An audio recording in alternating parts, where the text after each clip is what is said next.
maybe give you a very special case, which is just a simple linear regression. They give you just one variable, just like what I give you. Let me just write that down. Okay, so if the quiz just give you y equals to ax plus b, and they give you something like this, and they ask you, well, what is the relationship between x and y, and is the relationship significant? Is, you might ask, is the relationship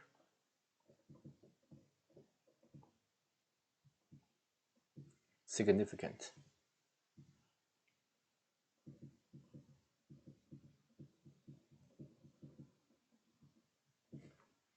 At maybe 5%, or say 1%. We'll encounter the question like this. So how to do that?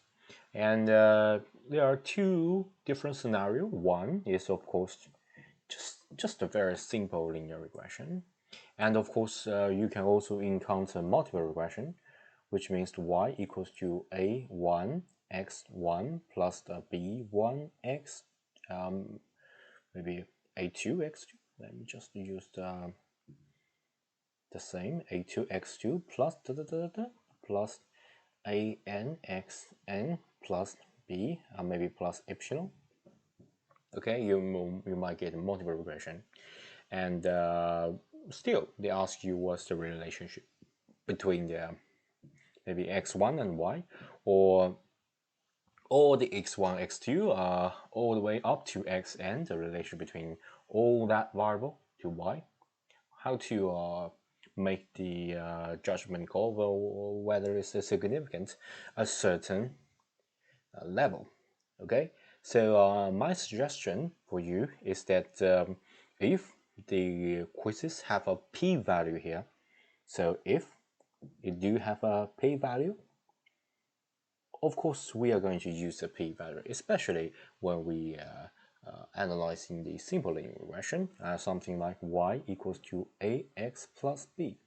So if we got the p-value of a, and the p-value is maybe 0.04, which is less than 5%. Okay, once you got the p-value less than the critical value, and it is significant.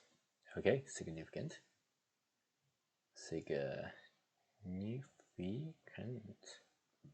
Okay, that's a very simple judgment. And of course, if you do not have a p-value, you can also use the t-statistics.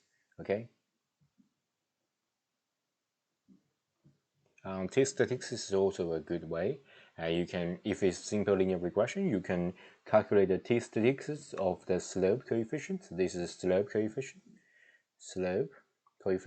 So you can do that as well. So t-statistics, you know that you can calculate that, and whether it's bigger or smaller than the critical value. So pretty simple, and you can calculate that as well. So you already got two methods here, and of course you can use the third method if it's a multiple regression, which means y equals to just like what I read here.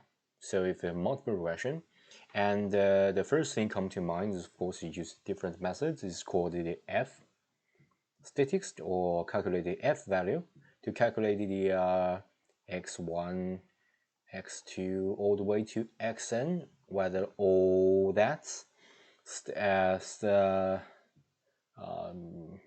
coefficient, whether all these coefficients, whether all these variable can explain and the variance of y. Okay, that's how we deal with things, by using the f value. Okay, so f value is more like take all that as a whole, whether it explains the variance of a y or not. So we can also use the f value. So it seems that we got three methods, and that three methods namely p-values, t-statistics, and f-value.